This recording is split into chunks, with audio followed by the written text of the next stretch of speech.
There it is, live for real tonight. How about it? I got to check the audio, do that whole thing. You can look at that, the Victorian woman in the blue, whatever the fuck. There, all zero of you who are listening right now. Let me go ahead and do a little of this. I love how it just pops right up. First one on my YouTube page. Here we go. Do a little of this. There it is. Hey, okay. So that's there. I might need the ear fucking things at some point tonight. Anyway, you know the deal. When the modestly dressed woman is on the screen and I test the audio, you can look at it. The usual plugs apply. At Mike's Golden Streams on YouTube if you want to watch the show over there. Twitter at Mike Montone, Instagram at Gary_Moyler, Moyler. By the way, if you've been DMing me on Instagram, I have not been on Instagram in quite some time. I'll hop in at some point because I saw it on my browser that I have a couple dozen messages to get back to, but yeah, I'm not blowing anyone off, just haven't been using it. I try to minimize screen time during the day. And you would too if you only had an eye and a half. What else? Where the fuck else am I? Facebook.com/The Savage Crew, Meatheadmedia.com. I think that's it. And the audio version of the podcast, the Savage Sack Tap, is available wherever podcasts are downloaded. So do yourself a favor. Do me a favor. Check it out. Tell a few friends. Subscribe, you bastards. And let's get to it. I'll dispense with the preamble. There are 3 certainties in life: death, taxes, and Lori Lightfoot making herself look like a complete idiot in a very public manner. One more certainty: when there's a murderous nut job on the loose with long hair and a beard, he's probably in the Pacific Northwest. Lots to discuss tonight. Let's get right to it. A fresh and live episode of Sack Tap Live starts right now. You're listening to the Savage Sack Tap. It's not a podcast. It's not a half-cast. It's just a quick shot to the balls to help you finish off the week. We're cutting through the bullshit, filling your Friday with rage-fueled logic, and cracking a few jokes along the way. So grab a bag of frozen peas. There's a Savage Sack Tap coming your way. Smooth, lascivious, salacious, outrageous. Well, unfortunately for you horny dogs out there, the start of the show does mean that the modestly dressed Victorian woman has to come off the screen. Don't worry, she'll be back. Where is that clear? There it is. Overlay. There we go. There we go. Howdy and good evening to the I just saw that Harriet Tubman comment. It's not. Yeah, we might be discussing the Civil War later. Actually, good to see you all. Good to see you all. Nighttime Conqueror, Cowster, Dustin Landry, Hager is here. Yeah, nice job spelling Hager, Bobo. Fucking boob is live. All the fellas are in the comments section. Good to see you guys. Missed you. Had a fun couple weeks doing pre-records. Figured since I didn't have anything going on tonight, I'd hop in. It's 20 degrees here. Maybe it's cold as fuck. I know a lot of you guys aren't in the Northeast, but it's been 50 degrees like all winter, and all of a sudden today and tomorrow it's going to be 20 degrees, and then it's going back up. So it is it's fucking chilly out. Lots to talk about tonight. We won't get to the Murdaugh, South Carolina murders this week. There was a lot there, and I didn't have enough time to delve into it this week. So I actually wound up going out Wednesday night for a little while. I've been, like I said, I've been prioritizing socializing and doing things. And apparently people who don't wake up very early go out on weeknights. So just trying to get out with other human beings more often, because all I did was fucking work last year. And before that, there was the pandemic. So, it was like I realized that I had a very fun and lively social life before all the shit locked down, and I was like, oh yeah, I should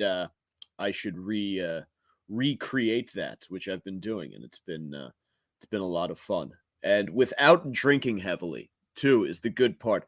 So it's a lot of the fun, but without the hangovers, and the real I feel like mushrooms and the constant presence of like vape pens have made that so much easier. You can go out, you can have like a drink, and then you can just fucking hit the vape every so often, and you feel fucking great. And you get a decent night of sleep. You wake up, you're not dehydrated and in crippling pain, and you can have a productive day. It's the way to do it. Saw some wild shit over the past week, both in my own neighborhood and in the Port Authority. I don't know if you guys might remember, I talked about a lady who was threatening to behead people with a sword, got all sorts of medieval execution methods. She was just running around outside of the Port Authority yelling that. And I often see her inside the Port Authority. It appears she's just taken up residence there now. She's just every day she's there. No one's getting rid of her. She's another part of the terrain now. So that's fun. It's like, really is like it's like the hotel from The Shining, where you just don't know what you're going to find. Like, you're going to open a fucking bathroom stall and you're going to see a guy blowing a furry. And then you go outside and the hallways are filled with blood and homeless people shouting at the top of their lungs about decapitating Whitey. Then outside on it's 8th Ave right there. It's like 8th. If you're sightseeing in New York City and you want to see any of this shit, if you go 8th Ave and 42nd between 42nd and 43rd, right by the bike lane, there was a tow truck parked, and I was walking by, and a gentleman, in all fairness, it is his word to use. He was screaming, calling the driver of the tow truck a fat ass N-word, and the driver of the tow truck, who also, it was his word to use, not mine, was responding that this fat ass, will kick your an ass. And it was wild to see that. That's the scene at 5:30 in the morning. That's going on while people are commuting. I don't know if that is anyone else. Does anyone else experience that in the course of their commute? I feel like it's not a healthy city, if that's part of it. Like, the whole fire, it's New York, what are you going to do? Like, it's not the sign of a healthy city. I never saw shit like that when I was stationed at Camp Pendleton, and I'd be down in like fucking San Diego, Pacific Beach. I never saw shit like that. When I go down to visit my friends who live in like Fort Lauderdale or fucking West Palm or wherever, like, does this fucking take place in other places? Or is it just literally just shithole Midtown Manhattan? But anyway, if you would like to witness this, and it's just constant, do yourself a favor and check out the New York City Port Authority and the area around it. It's incredible. There was a guy inside howling like a wolf.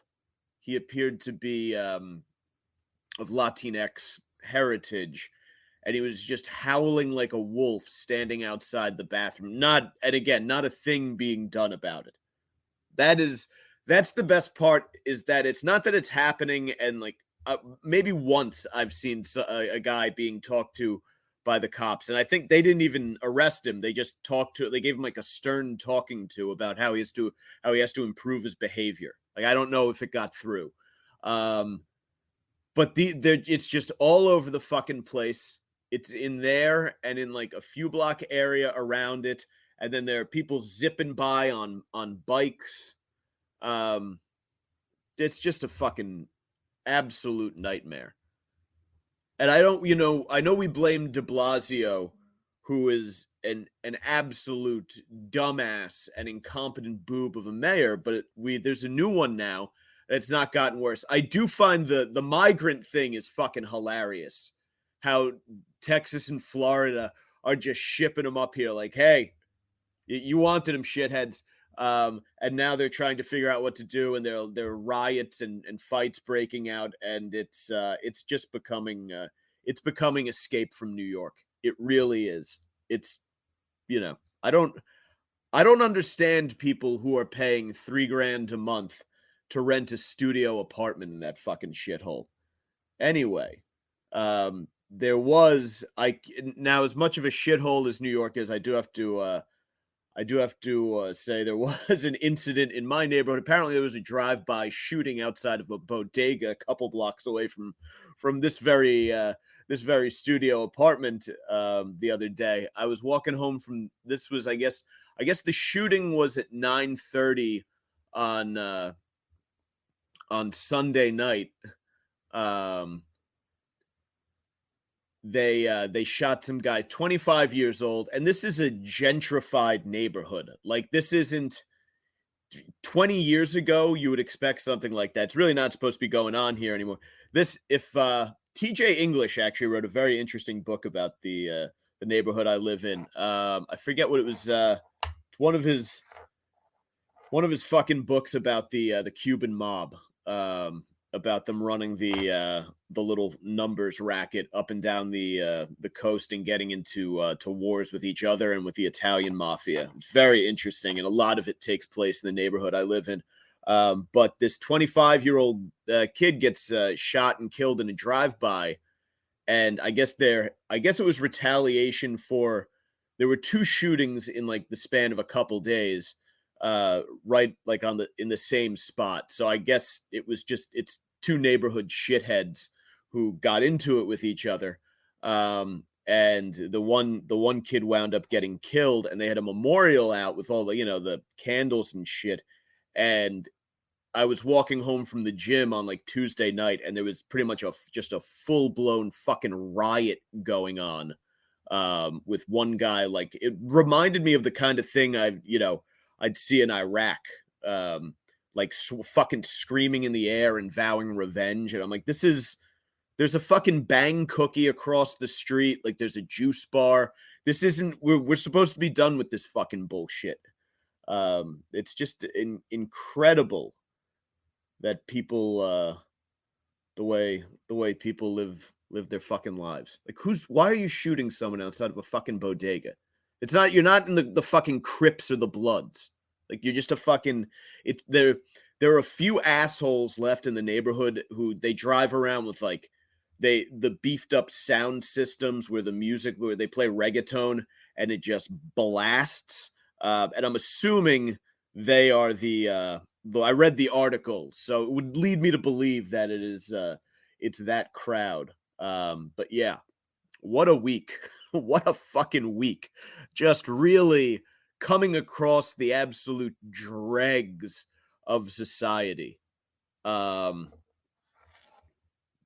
Ridiculous. Anyone out there in flyover country getting any of this?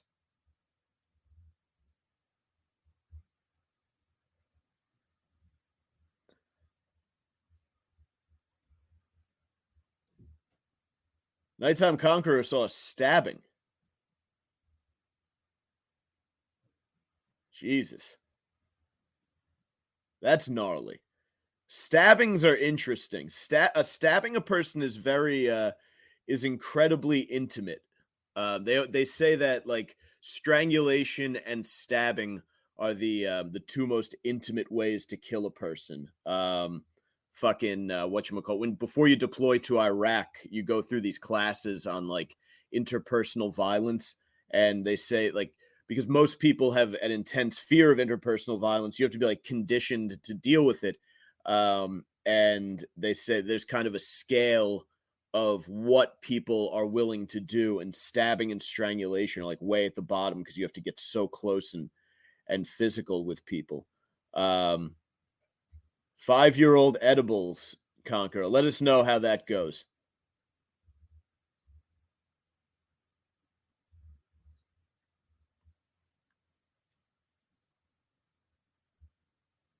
All right. Anyway, um, from the reasonably crime-free Jersey City Heights to the city of Chicago. Let's check in with Lori Lightfoot, shall we?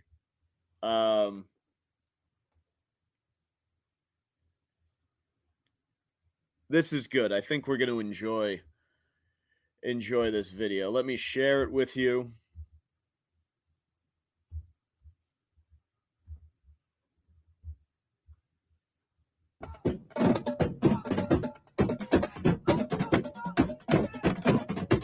She's having fun.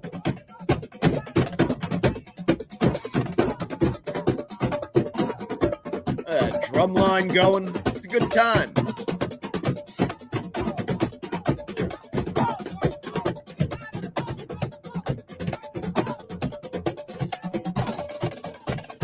By the way, just to pause for a second, I think it's one of the most fascinating differences between Black communities and white communities that in Black communities, I feel like the people like who are like the drummers and the marching band are like revered. Like people love it. They get into it.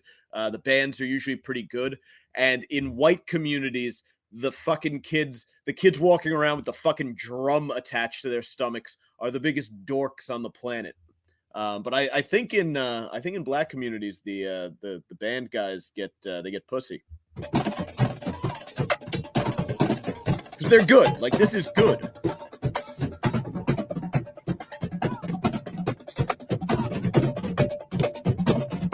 Lori's having a blast. That fucking hat. She's dressed like Al Capone.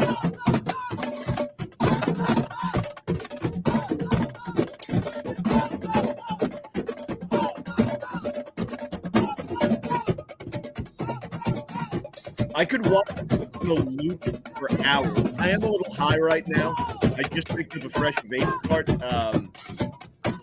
But this is incredible.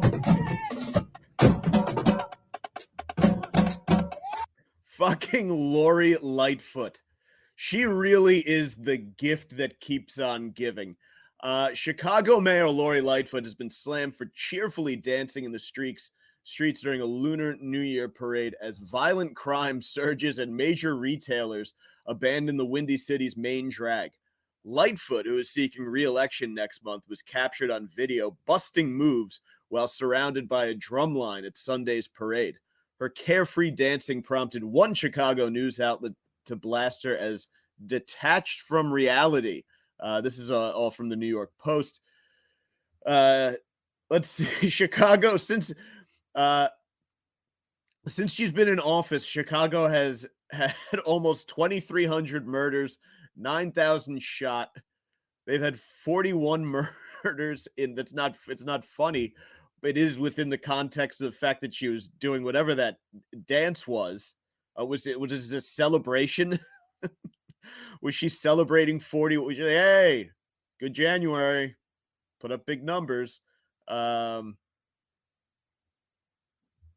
This was in the Chicago Contrarian is the outlet that tweeted that. I don't know why it had to come from the Chicago Contrarian. I feel like you don't need a contrarian to explain that crime is bad, especially murder. Like, I just went over how the guy got shot up the street from my house, and I think it's a bad idea to shoot people.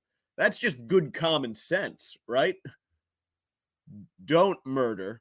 And also, if you're the mayor of a place that's known for a lot of murders, like if you had, say, 41 people murdered inside of a month, that you should understand that dancing in the street with a drum line behind you might irritate people. That takes on a very celebratory tone. The only place where this kind of thing is supposed to happen after someone dies is in New Orleans. And, as has been discussed, they do things, a bit backwards down there. It's the bayou. It's an odd place. I will say, though, that fucking contrarians, I don't know how I feel about this paper being called the Chicago Contrarians. Contrarians are annoying as fuck. Nobody likes hanging out with a contrarian because the contrarian just takes the contrary point of view.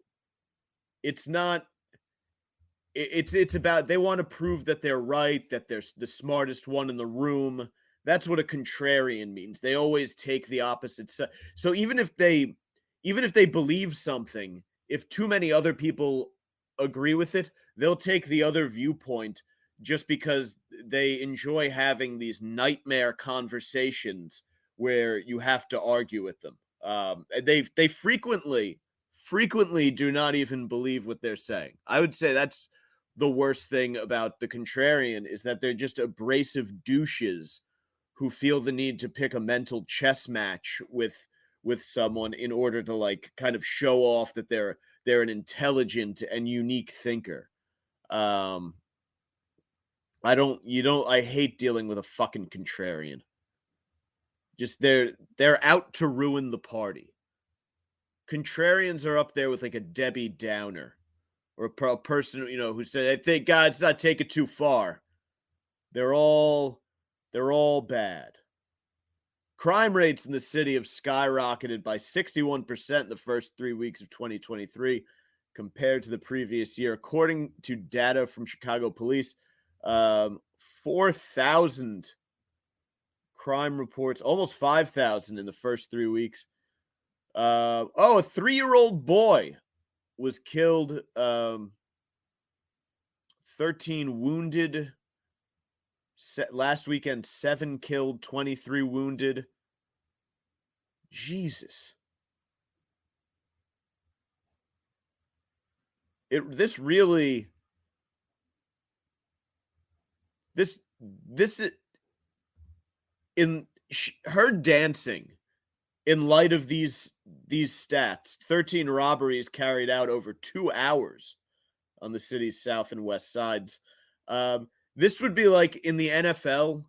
In the NFL, after there's an interception and the defense runs down and they all pose in the end zone. This would be like if, instead of the defense doing that, if the quarterback who threw the interception went into the end zone and started posing and flexing. Lightfoot has also faced backlash for suggesting during a mayoral debate earlier this month that street vendors rely on other... this is fucking awesome. This is my favorite of all the dumb fuck mayor things to say. To combat crime in Chicago, Mayor Lightfoot says, don't use money. If at all possible, use other forms of transactions. So she's talking about like Venmo, or like fucking Cash App. That's awesome.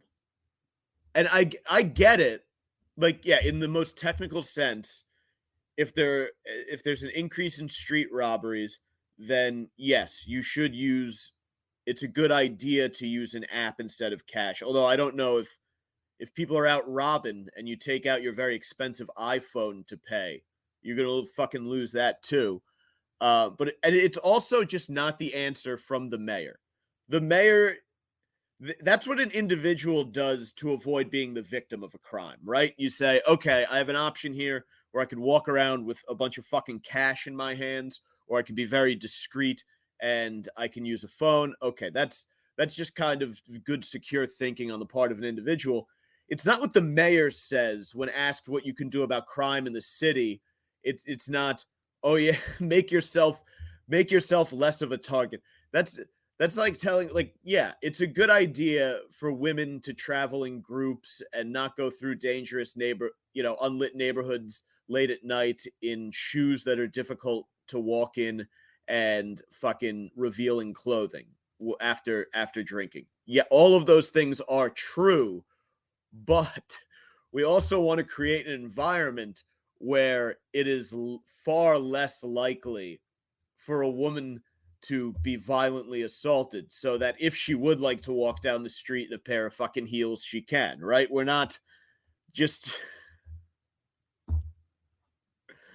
it's just an asinine fucking response. That's like literally that's like, we got nothing. What do you want to do? I don't know. I'll tell you what. We don't know what we're going to do about it. I'll tell you what to do about it. Keep the fucking cash out of sight. You got me? Because that shit is going to get swiped. You might get stabbed for it. In addition to a sharp spike in crime, Chicago's Magnificent Mile. Sorry, the Miracle Mile is what? Is that Long Island? I don't fucking know.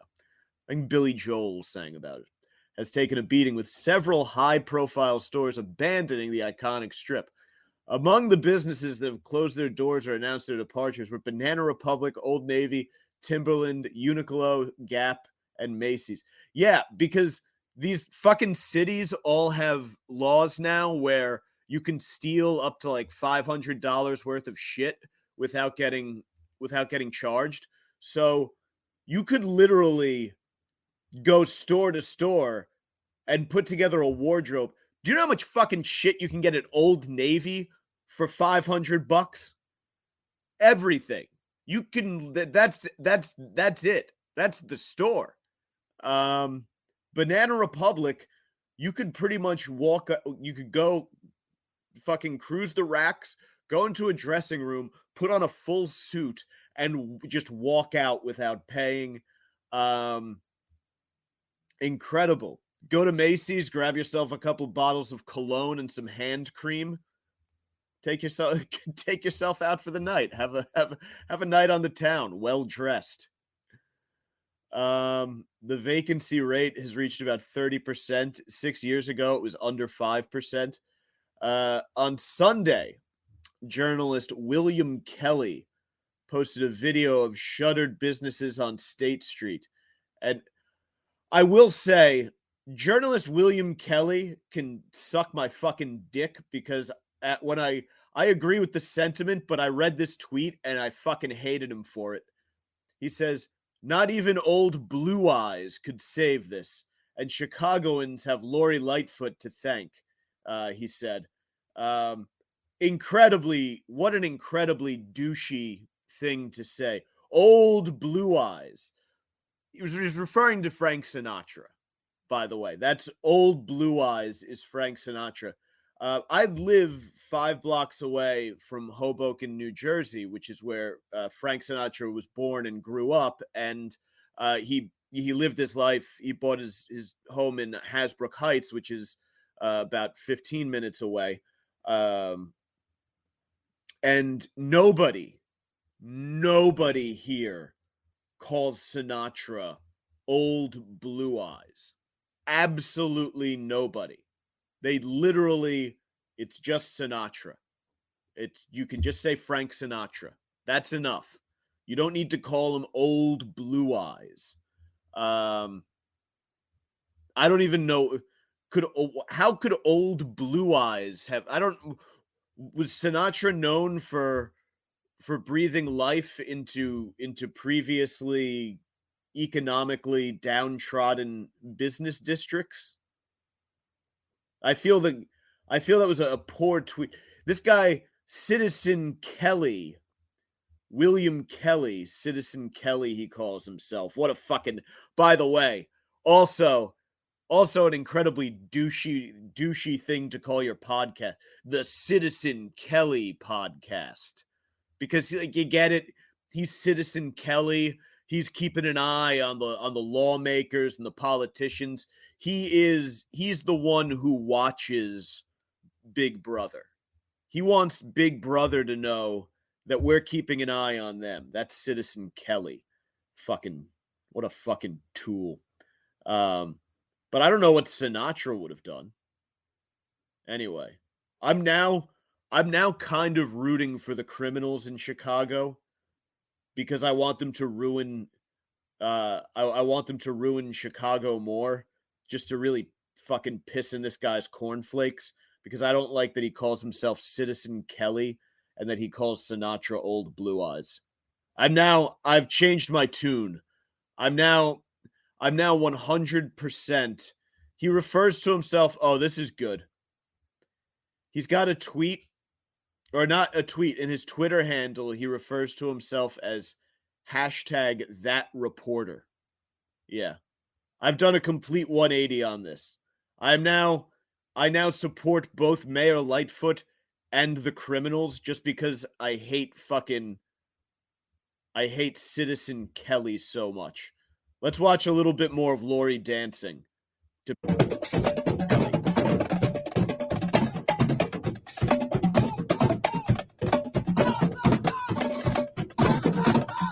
Fucking Citizen Kelly.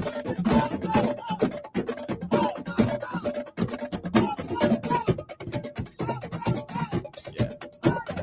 Citizen Kelly can slob my fucking knob.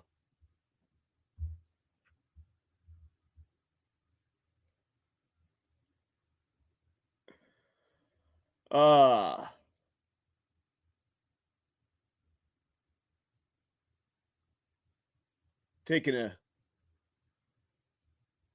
a peek at the comment section before we move on.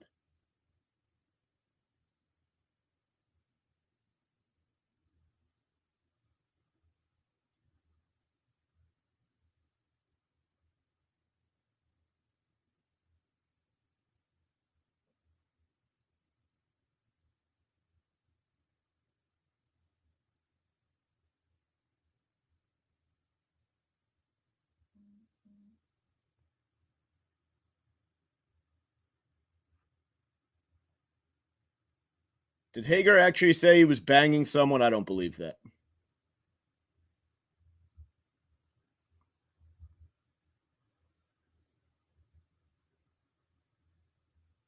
All right. Take one last look at Lori Lightfoot in her sweet hat, and then we will move on to the next.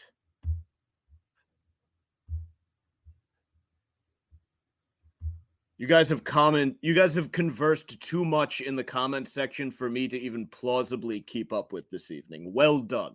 You've outdone yourselves. Give yourselves a round of applause. This fucking guy here. Let me get this guy up on the screen. I am fascinated by what goes on in the Pacific Northwest.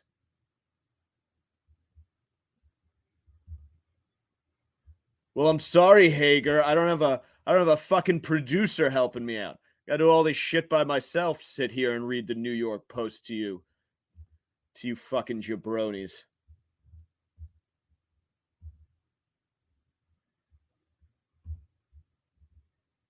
Here we go. This guy. I'm fascinated by this motherfucker. This guy was apparently getting all sorts of pussy. Or at least could have. So this guy blew his brains out in a standoff with the cops. I don't know if you guys saw this. This was kind of like, it wasn't like a main story on the New York Post, but it was, they love following shit like this. But it was, I don't know if it was getting like top billing. Oregon, let's see, Benjamin. They were warning that Benjamin Obadiah Foster had been using dating apps to lure victims. He was an attempted murder suspect, and he was not only was he using the apps to meet victims, but he was doing it to find women to help him, I guess, escape and evade capture. This is at least according to the Grants Pass Police Department. Who the fuck? It's incredible. Like, this guy does not.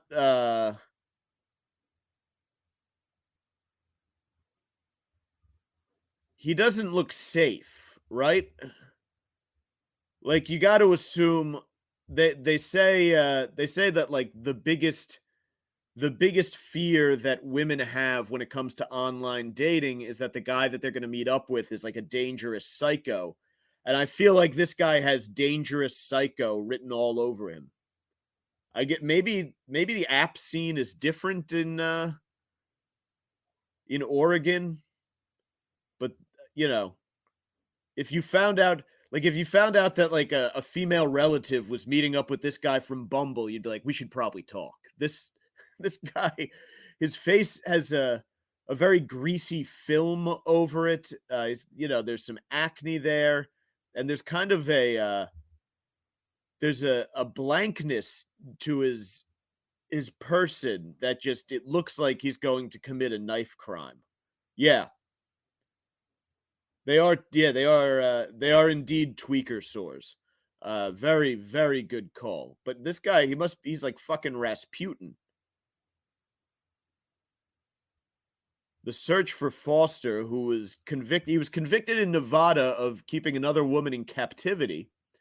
And he allegedly bound and severely beat a woman into unconsciousness near Grants Pass, Oregon last Tuesday.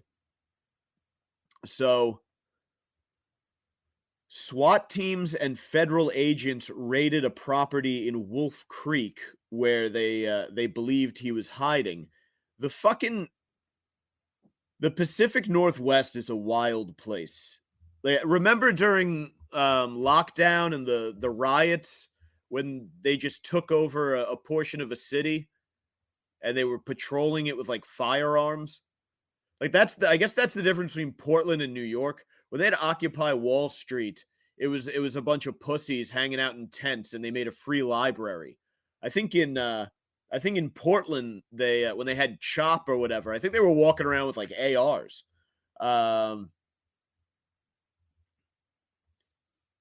I will say our street level crime, I think, in New York is a little bit more aggressive. But this is, I still don't get how you match with this kind of guy on a dating app. I mean, you can get fucked on a dating app here too. Like, they'll honey dick you into a robbery. It's a big thing that they do in New York. They like, they'll get a chick with a really fat ass and she'll match with some loser, and he'll go to the South Bronx and, she'll be like, hey, dress nice. And he'll show up with like, jewelry on and nice sneakers. And he'll get to the apartment, and two guys in masks will pistol whip him and take all of his possessions. That shit happens all the time. After a lengthy manhunt, police say Foster, he had a 68-year-old woman, Tina Marie Jones. She's been arrested and charged with hindering prosecution. She helped Foster escape. So maybe that's it, right? This guy, if you set those settings wide enough, you find the kind of 68-year-old woman who is on Bumble in Wolf Creek, Oregon, which I think, that says a lot. If you're 68 years old and you're swiping for companionship in Wolf Creek, Oregon, things maybe aren't going too well. I mean, she is either goes one of two ways. Either this 68-year-old is just fucking everybody who swipes on her, or she is so incredibly lonely that she'll do anything to feel a tingle, including help this meth-looking guy kidnap and beat the shit out of strangers. And he's 36 years old, by the way, which I love because 36 puts him right in the sweet spot for a high school reunion story. So in a couple of years, when the class of, I guess this guy would have graduated high school in 2005 if he managed to graduate high school, they're all going to be at the bar talking about Benjamin Obadiah Foster and about how he was banging grannies from dating apps and beating the shit out of people. which is it's an incredible legacy to leave behind. It's not a good legacy, but it's incredible. It's fascinating. And it's also, it does a huge favor to the people in your graduating class, because then you don't have to have those terrible conversations about what were you doing with your life, your kids, but all the fucking bullshit you talk about at a reunion for those first couple hours before everyone gets nice and loose and people start sneaking off for bathroom hand jobs, taking a trip down memory lane, some chick got the night off. Her husband's going to watch the kids while she catches up with some old friends, and she winds up going in the bathroom at the hometown bar and giving some guy from her English class a tugger, just like the time in 10th grade in her parents' basement. Fun. Love a reunion. A lot of people, I guess if you had a bad experience growing up or whatever, they don't like the reunion. The reunion's a good time. Do yourself a favor, go. It's always hilarious. Jones had followed Foster in a vehicle earlier Thursday as he drove to a remote location in Wolf Creek, then intentionally drove his 2008 Nissan Sentra over an embankment. What a reckless fucking weirdo. So in 2019, before he moved to Oregon, he was convicted of holding his girlfriend captive in her own apartment for more than 2 weeks, where, get this, he threatened to kill her and forced her to eat a sandwich with lye because he was convinced that she was having him followed. Foster, who law enforcement officials said is a trained martial artist, allegedly used zip ties and duct tape to bind the woman at the wrists and the ankles, shaved her head, beat and choked her until she was unconscious, and threatened to kill her with a knife and a handgun. We'll make up your mind. He allegedly prevented the woman from using the bathroom. I don't understand that as a kidnapper. If I was a kidnapper, we would be very big on hygiene. I'm not having just a foul smelling hostage shitting all over themselves. You gotta, whatever system it is you come up with for getting them to, to shit and clean themselves without escaping. Maybe you gotta do like a Scarface thing where you handcuff them in the fucking the shower. But I don't want a stinky hostage. Foster, what else? I guess she escaped. She convinced Foster that they needed food and water, so they go to a gas station, and she took off. But this guy is just a grade A psycho, like out of a Lifetime movie. What I don't understand about this is this isn't like a run-of-the-mill domestic abuser where you're like, she convinced herself that the guy could change. It was sad. She felt trapped. This is the kind of personality flaw that you have to think gives itself away really early. Like that I feel like that kind of personality is kind of hard to find.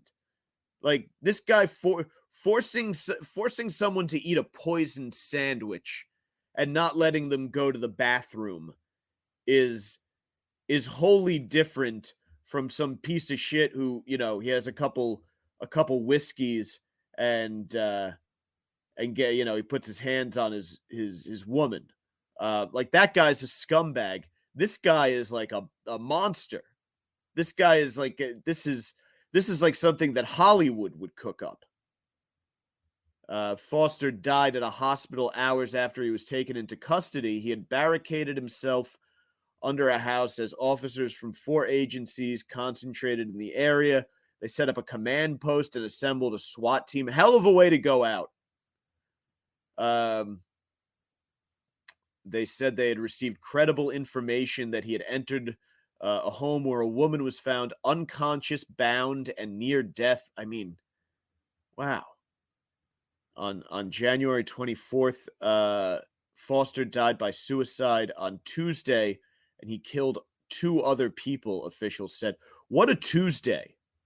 What a Tuesday. Let me tell you something. I get home around 1 p.m. on a Tuesday, and I need an immediate nap. This guy's out there hog-tying people and murdering people and getting into to deadly standoffs with the police. I don't know where people find the energy. I get in and I just want to sit on the couch and relax. Richard Lee Barron Jr. and Donald Owen Griffith were found dead by officials who were going door to door to check on residents. They believe blunt force trauma. Blunt force trauma is a psycho way to kill someone, by the way. Like, that's fucked up. It's also another very Pacific Northwest thing to do is to have cops going door to door in a remote mountain town because there's a psycho killer on the loose. We don't get a whole lot of that. Again, we do have violent crime here, but it's more like, like we had here, someone just drives up and fucking shoots you, right? There's no art to it. It's quick, it's simple, it's brutal. You get out into the woods and the mountains of Oregon, and they take their time. They have these convoluted plots with kidnappings, and you got Koberger fucking stalking people and turning off his cell phone, and there's a multi-state manhunt. In New York, the Trinitarios show up, they drag you out of a bodega, they hack you to death on the sidewalk, and then they leave, and it's done. And I think it's because there's so many people around that there's not time to get fancy, right? It is very much the McDonald's version of a homicide. Technically, as McDonald's is technically food, it's technically homicide, but there's something to it when, there's some work and some heart put into it. If you want that kind of artisanal small batch murder, you really do have to go west of the Mississippi. Kennedy said authorities were checking on residents in the area when they discovered the bodies. A dog had been this is an interesting. A dog had been taken from the home where the men were found dead, and video showed a person who appeared to be Foster walking a similar animal Tuesday morning. And this is why you can't let it fool you when you see a dog show affection to his owner. The owner could still be a shithead. Fucking everybody likes dogs. Hitler had a dog. This guy is walking a dog. This guy wouldn't let fucking people go to the bathroom. He wouldn't let his girlfriend go to the bathroom. He's out walking a fucking dog. During a lengthy standoff, Foster burrowed deep underneath the home and appears to have shot himself once in the head with a .45. Police had to cut through floorboards to remove him, Hensman said. Foster was breathing when officials found him, but was pronounced dead at the hospital. It's always incredible to me that a lot of times when they find someone who's been shot in the head, they are still breathing and still technically alive. But it's also, I love that after all of this shit, he kills himself and cops had to cut through a floor to get him out. Like, they had to have a circular saw brought in. And I guess because you can't leave the body there. There's just gonna be a fucking hole in the floor now. But you can't leave the body there because there's gonna be an odor. It's obviously all of this is gonna affect the resale value of the house. Could you imagine if you were on vacation or like you're just out of town and there's this murderous psycho going around and he realizes that no one's home at your place, so he just fucking squats and takes up residence, and then he blows it. He fucking cuts a hole in your floor, climbs in there, and he blows his fucking brains out. And then to extract his body, the fucking cops have to like rip up floorboards. And like they're explaining to you, like, yeah, we had a little incident. There was a yeah, ma'am. There was a break-in, but good news, the threat has been neutralized. And Yes, excuse me, officer. What's the we didn't have a throw rug. That's in the we had just beautiful hardwood floors. Why is there I don't remember seeing a throw rug there. We don't that's not ours. Yeah, no, that was yeah, sir, that was there when we got that we thought that was your rug. That was there with well, no, it's not. Well, I'm just gonna go and throw this away. Yeah, why don't you wait till after we leave? You can take care of the rug. Um, and they just find the fucking hole, like like the classic scene in a teen movie when the kid has covered up everything perfectly, but there's that one thing that's amiss and out of place. That happened. That almost happened with us once when right after I got out of the Marine Corps, I was living at home. One of the multiple occasions that we had Craigslist strippers over to the house. Um, I came home from a week of doing coke at the Jersey Shore, and I'd worked a late shift at the 1010 Wins newsroom on a Sunday night, and all I wanted to do was eat a burger and watch fucking Game of Thrones in the air conditioning in peace. And I get in, and there's a couple making out on the living room couch. And my parents were down at Long Beach Island. There's a couple making out on the couch, so I have no idea what the fuck's going on. But there were clearly a lot of people in the house. Most of them down in the basement, save for this couple. Some guy was about to get blown on our living room sofa. So I just go in the kitchen and start eating a burger. And my brother and all his friends start flowing upstairs, along with our regular bartender and a bunch of guys from Newark. And apparently they had recruited 2 strippers from Craigslist, both of whom I'm still not convinced didn't have penises. And they were all getting dances downstairs. And one of the guys, I guess, wound up very hard to say. 2 of the guys wound up going into our downstairs bathroom with one of the strippers. And it was explained by the other stripper that the one couldn't get an erection, so he was just sitting on the toilet seat jerking off while the stripper danced for him. And then another guy went in there with the same stripper and I believe sat on the toilet seat while fucking her. So everything eventually did clear out, and I wake up the next morning and I go downstairs, and the lid is down on the toilet seat, and there was just a duty stain right down the center of the white lid. So I had to clean that up before my parents got home. They would have been very curious as to the origin of the duty stain.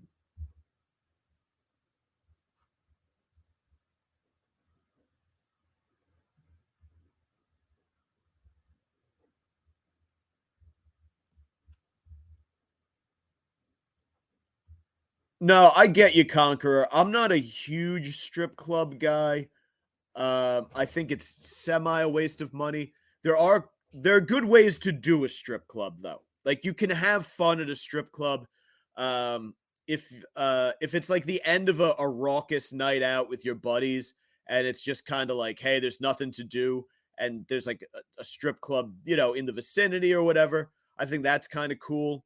Um, Going to a strip club with a chick is always fun. If you can find a chick who will go like as like a little like date night kind of thing, and you get dances together, and you watch her get a dance, like the strippers, like some of them like they'll make out with them a little bit and they'll let the girls get a little handsier. That's always a good time. We started doing the stripper thing at our parents' house because um fucking whatchamacallit, the Christmas incident. We had tried to have strippers to the bar that we would go to, um and the owner's daughter was there with all of her friends, so we couldn't bring them in, so we had to sneak them into my parents' house. And fucking then I don't know, but my brother decided that it would just become a thing, and him and one of our neighbors did it too. With our neighbor, it wasn't strippers; it was just a single. He ordered a Craigslist escort to his parents' house, and I believe I don't I don't know where this is gonna get out to, but I hope they don't see this. But I'll just say he fucked her in a part of the house where I don't think they'd be too happy about it. But yeah, so for some reason it just became the neighborhood thing to order sex workers off of Craigslist. We sent there was a male a masseuse who did only male massages that we found on like a back page ad, and we would send him places as like a goof. We sent him to our neighbor's house, and like we all staked it out and watched him show up. And our neighbor's dad actually answered the door to this like young Latinx twink. So that was a very entertaining afternoon. That's what happens when a bunch of guys in their early 20s are underemployed. They find shit like that to do. Nighttime Conqueror, a girl you went to high school with, is a hooker. Interesting. We had a guy we grew up with wound up doing and apparently became a very prominent member of the gay porn community. That somehow it got out and someone put one of his videos on at a party once, and people were like, "Holy shit!" But yeah, if you look up, if you have a moment to look up Connor Dane, you'll find the pride of Glen Rock, New Jersey. Anyway, movie. Yes, I played Pee-wee football with a gay porn star. It's quite a quite a thing. And I'm reading Thomas Hager. We're not sure, Nighttime Conqueror. There was rumor of a debt of some kind. We never got the straight story, as it were. But anyway, we will move on to the next one. This is a really, really fun story. I saw this and I absolutely loved this.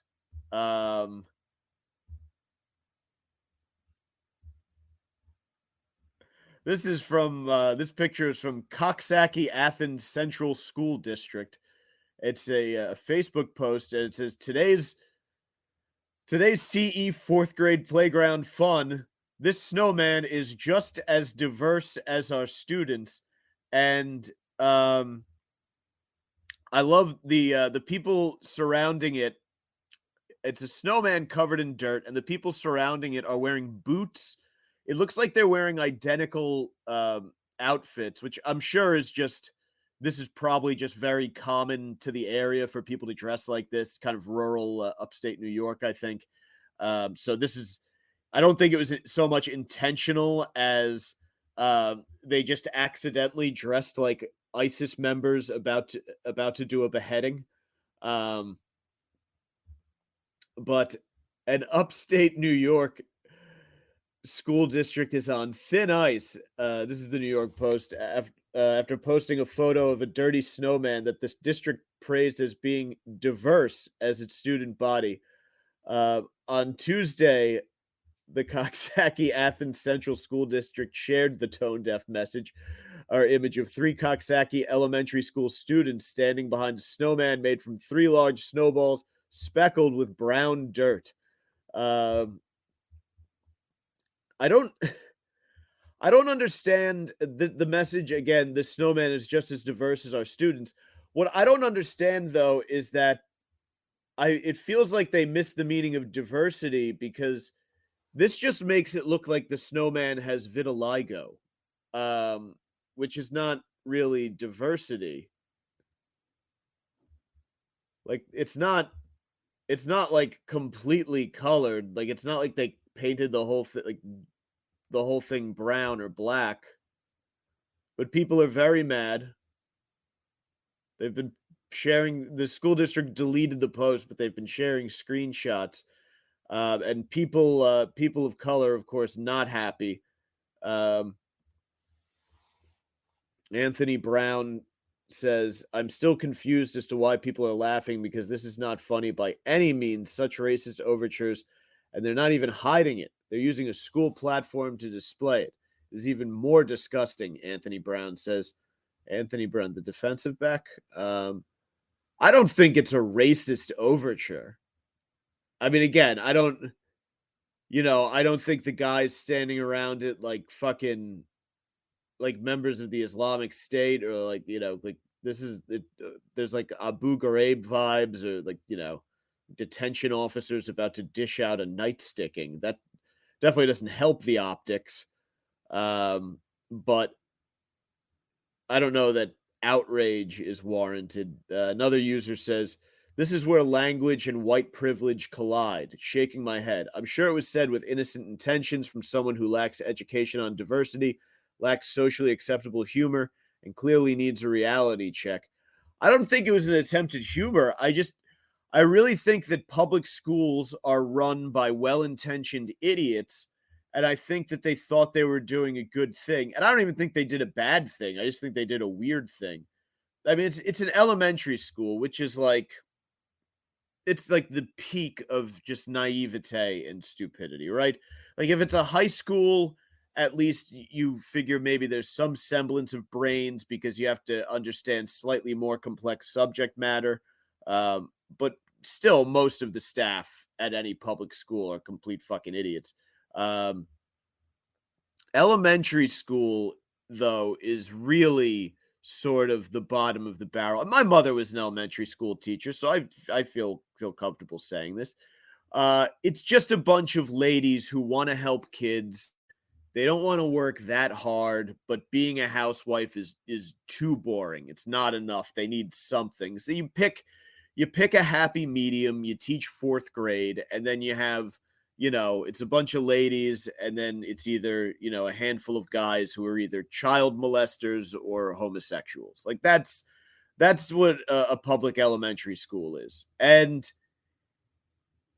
you can't trust those people to get it right every time. They're just trying to do good. I often wonder, and I am drinking delicious tart cherry juice, and I got some pomegranate juice in there as well, which is also good for your genitals. I've always wondered if teaching elementary school, if you're a straight dude, is just like a pussy hunting dream. And I don't mean the students, obviously, but you do have to say that. But there is a chance if you're in the right place that you could just have a bunch of single female teachers around you and you could slay puss like fucking crazy. The problem is that once they get tenure, they never leave. So you either wind up surrounded by because it's, a school staff isn't that big. So it's like you and, the same handful of broads that you fucked the first year out of college. But now, it's 10 years down the line and they're all married to guys with IPA bellies. Like, you're still fucking them, of course. Like, you got to assume that, right? Just getting railed in the art supply closet by the gym teacher. Male or female, really. Strap-ons. I guess the other option is if you do it wrong, you wind up in the wrong district, and it's just you and a bunch of post-menopausal biddies who haven't gotten wet since the Clinton administration. You're making accidentally racist snowmen. District Superintendent Randy Squire. I wonder if he's related to Bill Squire. Stroke me. Said that the post's diverse comment did not have racial connotations as it was interpreted. I'm sorry, Randy. You say diverse in this day and age, everyone knows what the fuck you're talking about. The word diverse, this is great. This is almost as good as Lori Lightfoot telling people to use PayPal so they don't get robbed at gunpoint. The word diverse was used to describe how every kid can make a snowman differently, and this variety of creativity should be celebrated. Woo! Boy. Wow. That's a good try, Randy. Good try. You did your best. You know what? You did your best. When it was commented that the post could be interpreted about race, the post was taken down. We want to apologize and reiterate it was never intended to be hurtful. You did your best, Randy. I don't believe that it was intended to be hurtful. I think it was definitely intended to be about race, but I think everyone knows it wasn't meant to be hurtful. But we have created a world where people want to get so out in front and do what they think everyone will think is the right thing. But the right thing is just this very foggy, vague, nebulous term that has no true meaning, and it changes based on the whims and passions of everyone with a social media account. And it's within that the difficulty exists, because though you are trying to be good and promote diversity and teach kids that everyone and everything is fucking wonderful and beautiful, the bulk of the population is incredibly stupid. Like even out in the corporate world, where you're dealing with people with MBAs, or at least, bachelor's degrees, high paying jobs, most people are still complete dumbasses who are prone to substance abuse and knee-jerk reactions. Again, Lori Lightfoot and Bill de Blasio were both elected to lead major American cities. So people in those cities said, this is our best bet for success as a collective, and they picked complete fucking morons. Most people are very stupid. So when these situations inevitably pop up, they wind up being blown out of proportion because our brains aren't calibrated anymore. Our brains they are calibrated. They're calibrated for just seconds worth of activity. We live in a time when we could just be basking in leisure and stillness, and instead of doing that, we've actually reverted to this sort of jungle brain where we're constantly on edge and looking to spring into action. There are no physical threats anymore. Like, just none. Like, you could just sit around. Everyone could just chill the fuck out and not give a fuck about anything. Like, we'd be fine. But people, for whatever reason, love that fucking rush. They love the quick rush, and it does feel, when your central nervous system gets turned on like that, it does feel like a jet engine kicking in. So I understand how people get addicted to that adrenaline kick. But what happens is they just chase it, and now they know the words that get it, and anything that has to do with race really taps it. And now it's like we got kind of all the big ones. Like I'm reading this book about the last year of the Civil War, which was this horrific, horrible struggle, right? And if you think about, like, going to war over racism is like, that's like your first fucking line of coke. Like, that's like, it sends you through the fucking roof, like the high that you're on. You're charging a fucking a Confederate hill with a bayonet.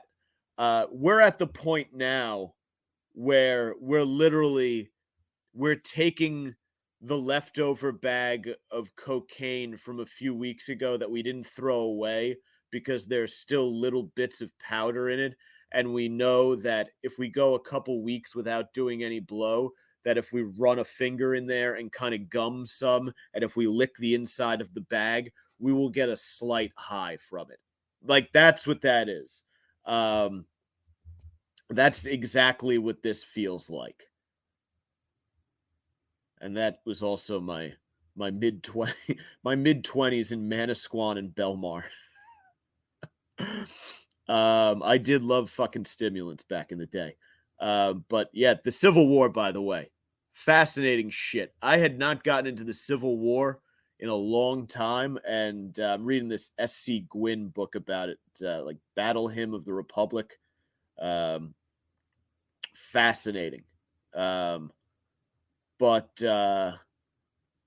if you went back there, because the war ended and they did horrific, violent, terrible things to each other, like huge chunks of cities were burned down. I wish I'd known about this shit when I was stationed in like Virginia and North Carolina, because I would love to have kind of drove around and checked some of these places out. But like just completely fucking destroyed.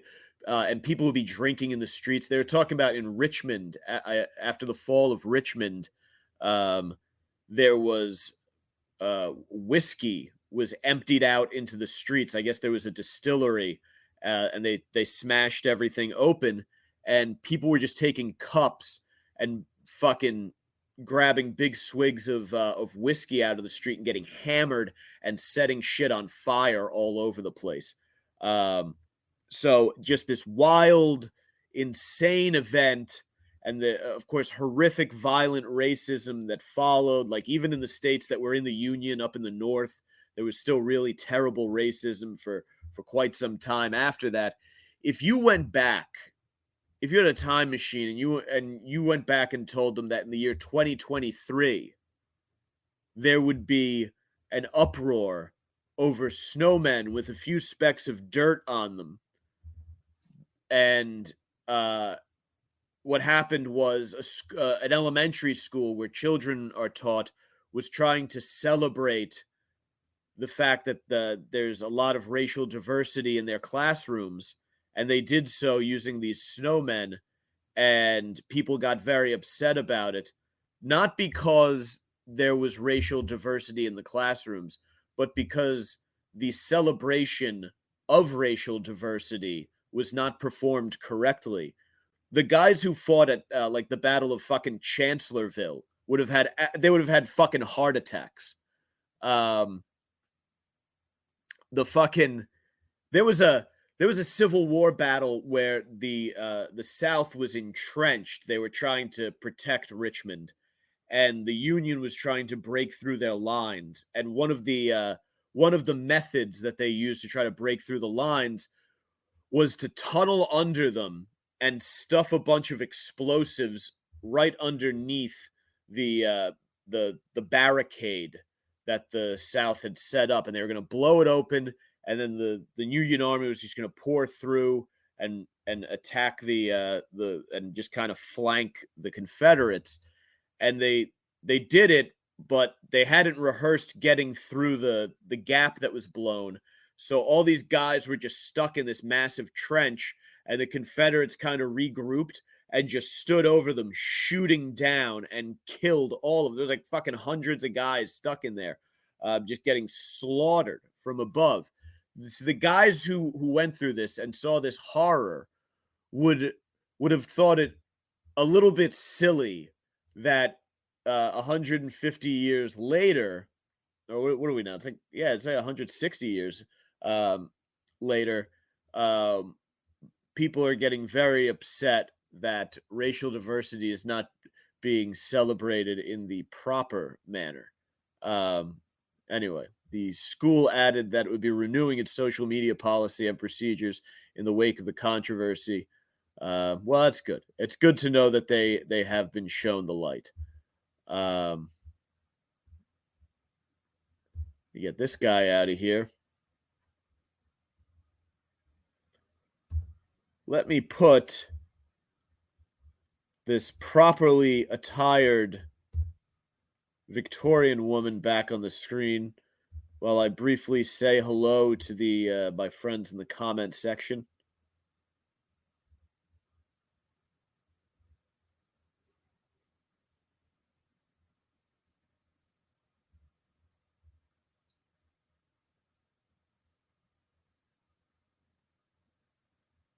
I just see, bro, I only wanted more crack.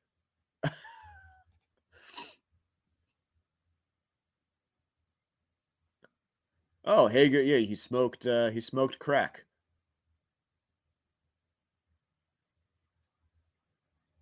One of my friends accidentally smoked crack once. He said it was pretty fucking intense. Hager, do not choke me out in front of DJs. If you see me at DJs, there's a very good chance that I'm tripping my balls off on mushrooms. I will really be in no mood to be choked. I accidentally got I got what I'm pretty sure was meth in a bag of Molly once, and I'm not gonna lie, that was pretty fucking cool. And I have heard that that it's pretty common to get in there, but you can't fuck with any of that stuff now. It's literally all fentanyl. If you do not do powder drugs, don't do any of that fucking shit. Mushrooms, literally mushrooms, will make you feel like you are on top of the fucking world, euphoric. Don't fuck with the powders anymore. I know people who have died from that. It's not pretty. It's not a good thing, and there are definitely there are better ways than booze and powder to make yourself feel groovy. That's what I say.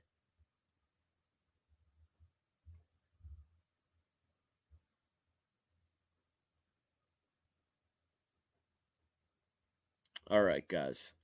9:15. We went an hour and 15 tonight. It was good to see everyone down in the comments section.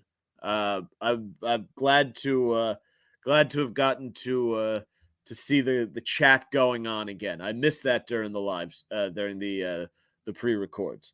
I think right now I'm tentatively live next week. I'm not sure. It's my mom's birthday, so family stuff going on. So I'm not 100% positive. But yeah, good to see you folks. Of course, the stream at Mike's Golden Stream at Mike's Golden Streams on YouTube. Please tell your friends. Tell a couple pals if you got some hombres, some amigos who just want to come here and get weird and talk about the news of the day. Tell them to check it out. Twitter at Mike Montone, Instagram at Gary_Moyler, MOYLER, Facebook.com/The Savage Crew. The podcast, The Savage Sack Tap, is available wherever podcast can be downloaded. Good to talk to you guys. Yes, Zato. I can't pronounce your fucking name there, but Kane Sword. Yep, I remember. Yeah, baby laxatives and creatine monohydrate. Anyway, all right.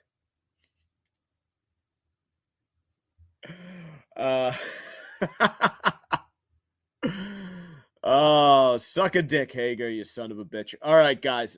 Thank you for joining me. I will catch you guys next time. Have a good weekend.